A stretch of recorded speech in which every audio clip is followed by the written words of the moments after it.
Hello everyone, the Game Nerd is back here to review yet another knockoff console. This one is the NES Classic Edition bootleg from AliExpress. Yes, it was being sold in AliExpress, but only for a short time. They've since had it pulled, and I have no idea if or when it'll be back. If it does come back, I will provide a link for those who are interested in it, but for now, it's offline. That being said, let's get right to the review. The box itself is based on the PAL Region box, as is the console, but I'll get into that a little bit later. And if you were to look at the box alone, you could probably be duped into buying this thinking it's a real PAL Edition console because they did a pretty good job cloning it. Or, you know, getting the scans online, I should be saying.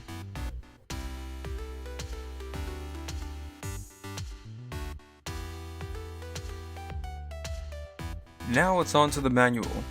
The manual itself, not much to say. They pretty much did the same thing they did with the box art, which was find scans of it online and just copy it.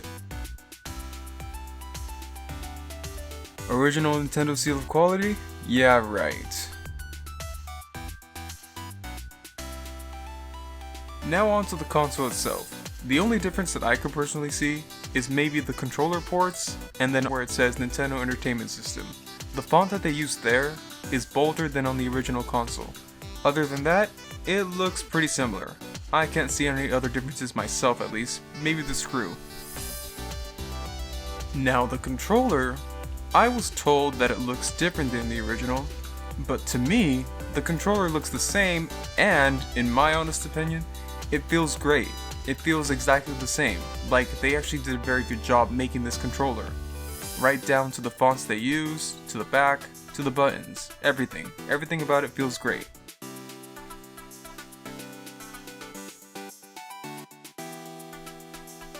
Now the consoles themselves. The consoles themselves compared side by side, you can start seeing the differences that I was talking about.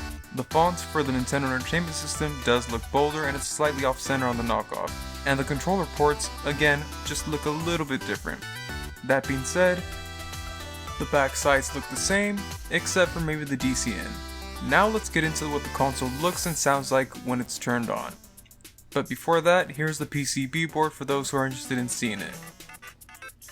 Now, as far as options go on the menu and the display, the languages, etc., the options just don't work whatsoever. You can't change the language. If I change it to French, it's still going to stay the same as shown right now. And if I change it to, we'll say, Italian, it's going to do the same thing. It stays in English. So the options are more or less there for decoration. You might as well just leave it in English because it's not really going to make a difference. The legal notices, again, are there, but it's just copied and pasted, so what do you really expect? Same can be said for the manuals. I don't know if they'll work, but I'm sure they do, since they're going to be run off your phone. And the display is there, but I haven't really tested it too much because I like my games in full screen. The games, of course, work fine, those that are at least in NTSC, because I'm in the US.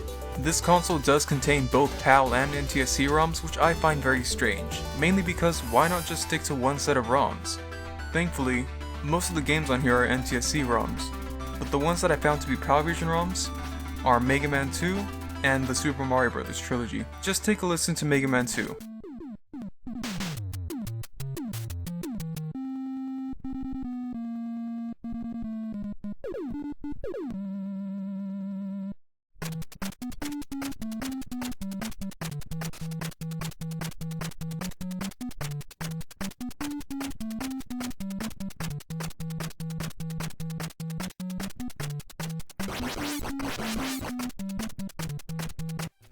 And now here's Ninja Gaiden.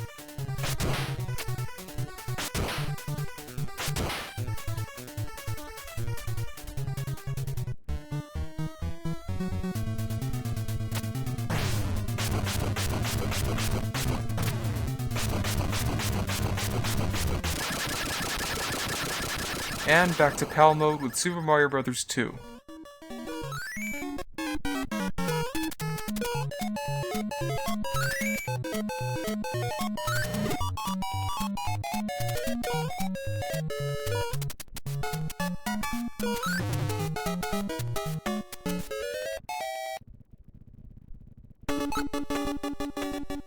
And that pretty much wraps up my review for this console.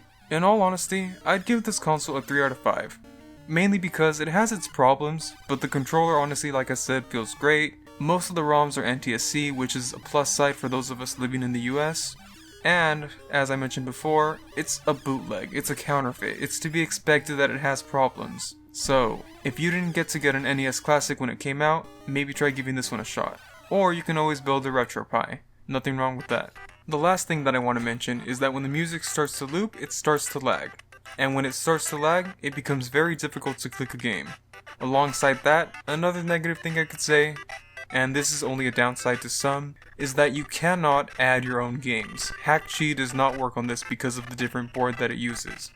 Other than that, I mean, you can't use suspend points because, again, all those different options are just there for decoration. So resetting the console just truly resets it. That's really it. That's all I have to say about this console. It's alright. I mean, it's pretty average for a clone. They did a decent job making it.